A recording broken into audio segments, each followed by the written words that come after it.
তোমরা সবাই কেমন আছো? আমি তো খুবই ভালো আছি, কারণ আমি এখন আছি আলিফিয়া ক্যাম্পে, অর্থাৎ পুরুলিয়া।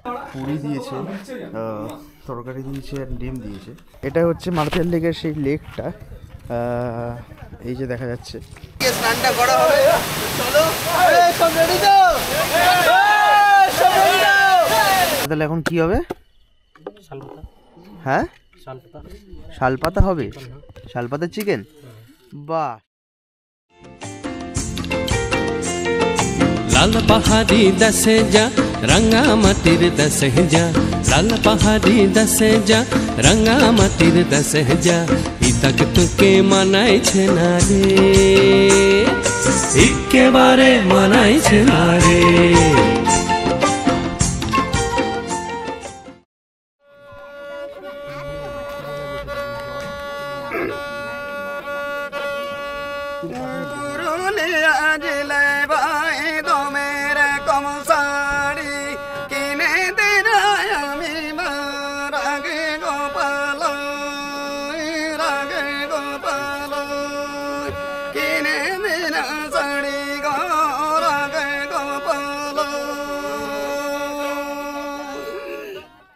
বন্ধুগণ, আমি এখন চলে এসেছি ময়ূর পাহাড়ের ওপরে।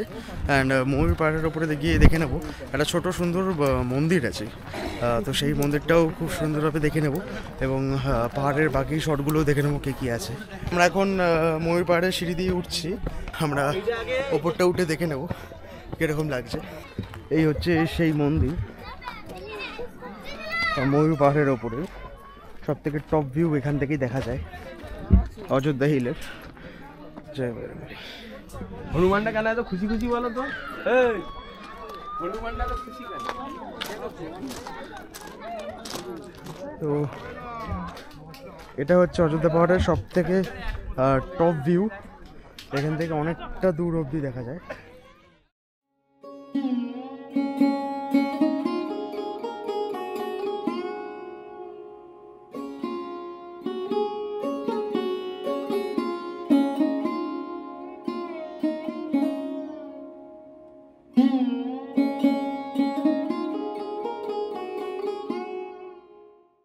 বন্ধুগণ, এখন আমি দাঁড়িয়ে আছি বেগুনকোদো স্টেশনের মধ্যেই।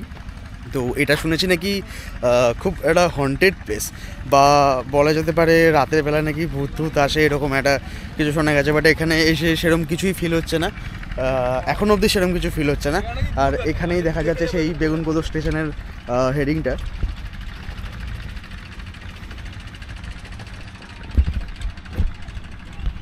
তো আপাতত পুরো বেগুনকোদোটা তো এক্সপ্লোর করব, দেখা যাক কতটা কি হন্টেড আছে বা কতটা কি ভূতের ব্যাপার আছে। এইখানে একটা বয়স্ক লোক আছে, এই যে ঘরটা বানাচ্ছে না, যার বাবা একটা আছে, মোটামুটি এবার 90-100 বছর হবে। আচ্ছা, তো যে এইখানে প্রথম টিকিট মাস্টার আসিন ছিল, বুঝলেন না? তখন এখানে তো লোকজন নাই, জায়গাটা ছিল গাছপালায়, মানে চতুর্দিকে ভর্তি সেই বনের মতো এলাকা। তখন ওর মেয়ে মনে হয় মারা যাইছিল, ওর বউ মারা যাইছিল, বুঝলে? তখন মনে একটা ওর খুব দুঃখ চলে গেল। তখন বলছে না এখানে থাকবো নাই, বুঝলে? ওই সাইন করি এখান থেকে চলে গেল। মানে ওটা কি অরিজিনালি আছে কি না লোটে গেছে? না না, ও সকল এখন কোনো নাই, তবে মানে ছিল কি এরকম কি ছিল? না না, ভূতের জিনিস ছিল কি?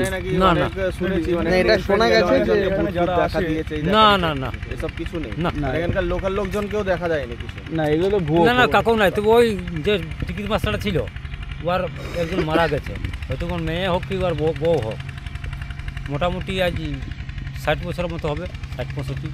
যখন সেই ছোট ইহাগুলো ছিল না, ইঞ্জিনের গাড়িগুলো, এখানে কোনো টিকিট মাস্টার ওই সময় সুইসাইড করেছিল এরকম কিছু শোনা গেছিল। ওই তো বললো, ওটাই বললো, ওই ঘটনাটাই বললো, মারা গেছিল উনি। মারা গেছে।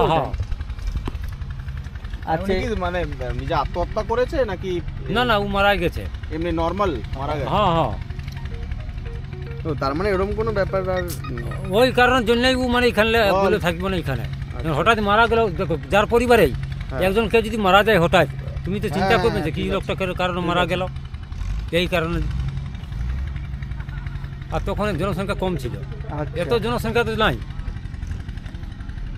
জনসংখ্যা কম ছিল, গাছপালা চতুর্দিকে একদম সে ভরা, চতুর্দিকে সাই সাই সাই সাই করতো। এটা বহু বছর আগে। বহু বছর নাই, মোটামুটিটা 60-65 বছর। তাহলে আমরা এসেছি বেগুনকদরে মোটমাট আমরা দেখতে এসেছিলাম যে ভূত আছে কি না নেই। ছোট লাইনের তা আমরা যেটা বুঝলাম এটা হচ্ছে কাকা হচ্ছে আমাদের এখানকার লোকাল। ওই সময়টা বলে। তা কাকা বললো যে এখানে ভূত বলে কিছুই নেই। ঠিক আছে, এখানে ভূত বলতে কিছুই নেই, এখানে হচ্ছে জাস্ট এরকম নর্মাল একটা ভুয়ো লটানো হয়েছিল। মোটামুটি কাকাকে অসংখ্য ধন্যবাদ। তাহলে এবার আমরা বেগুনকোদরটা ঘুরে নিলাম এবং এরপরে ক্যাম্পে চলে যাবো আবার। তো ক্যাম্পে আমাদের একটা স্পেশাল অ্যারেঞ্জমেন্ট আছে কিন্তু আজকে সন্ধেবেলা, তো ভিডিওটা অবশ্যই দেখো। আর কাকা খুব সুন্দর বলেছে, লাইক কোনো ভূতের কোনো হন্টেড প্লেস বা কোনো রকম ভৌতিক কোনো ঘটনা এরকম এখানে সেরকম কিছুই নেই। তো এখানে তেমন কিছুই নেই, জাস্ট আছে এইটুকুই যে কিছু রিউমার্স। তো এগুলোকে বেশি কান না দিয়ে তোমরা এখানে অবশ্যই আসতে পারো, ঘুরে যেতে পারো। জায়গাটা এমনি খুবই সুন্দর।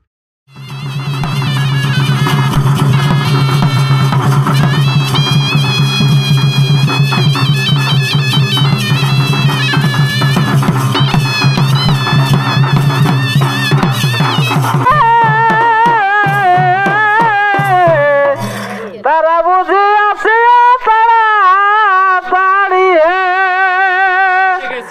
তবে একদিকে মা বোন আর একদিকে পুরুষজন,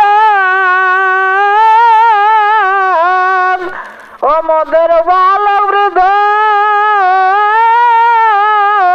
আরো শিশুগণে।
ঐতিহ্যময় ছৌ নাচের আমেজের সাথে দ্বিতীয় সন্ধেটিও আমাদের খুব ভালো কাটলো এবং তারপর বনফায়ার আর বারবিকিউ চিকেনের স্বাদ উপভোগ করতে করতে মনে পড়ে গেল পুরুলিয়াতে এটাই আমাদের শেষ রাত।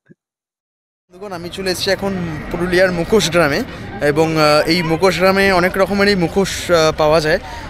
তো সেই মুখোশগুলো আমরা দেখে নেব এবং এই জায়গাটা এমনি সুন্দর, পুরোটাই মুখোশের দোকান টোকান আছে এবং অনেকটাই জায়গা জুড়েই আছে এই জায়গাটার গ্রামের মধ্যেই। ওইদিকে কয়েকটা দোকান আছে, ওইদিকে পুরো পাহাড়টা দেখা যাচ্ছে, অযোধ্যা পাহাড়ের। আচ্ছা এগুলো কি সব দুর্গা ঠাকুরের মুখোশ হচ্ছে? আচ্ছা এগুলো ঘর সাজানোর জন্য তো প্রায়? হ্যাঁ বেশ ভালো হচ্ছে। আপনি এখানে কতদিন ধরে আছেন? আমাদের এখানে তো ঘর। আচ্ছা আপনার এখানেই ঘর? আচ্ছা আপনার জীবিকা কি এটাই? আচ্ছা কত প্রাইস কত করে এই মুখোশগুলোর? 70 টাকা করে। 70 টাকা করে? বাহ, এগুলো কি মাটির সব? কাগজের। এগুলো সব কাগজের? আচ্ছা এই যা আছে সব কাগজের? আচ্ছা আচ্ছা এই মুখোশটার নাম কথাকলি মানে এই মানে সে কিনি কথাকলি মানে হচ্ছে এটা কেরলে হচ্ছে তো। আচ্ছা কেরলে হ্যাঁ সেই কথাকলি।